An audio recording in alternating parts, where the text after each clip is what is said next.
I've seen a lot of change, been through a lot of pain. Some things are not the same. Sa dami ng hinahabol mo sa buhay, sigurado ka bang tama ang direksyon? Sa Matthew 6:19-21, sinabi ni Jesus, "Huwag kayong mag-impok ng kayamanan dito sa lupa, kundi mag-impok kayo ng kayamanan sa langit." Ang point ni Jesus simple lang, lahat ng bagay dito sa mundo nawawala.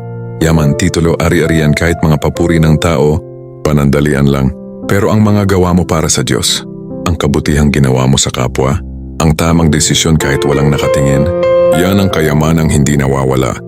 Kapatid, masarap magtagumpay. Walang masama mangarap ng komportableng buhay.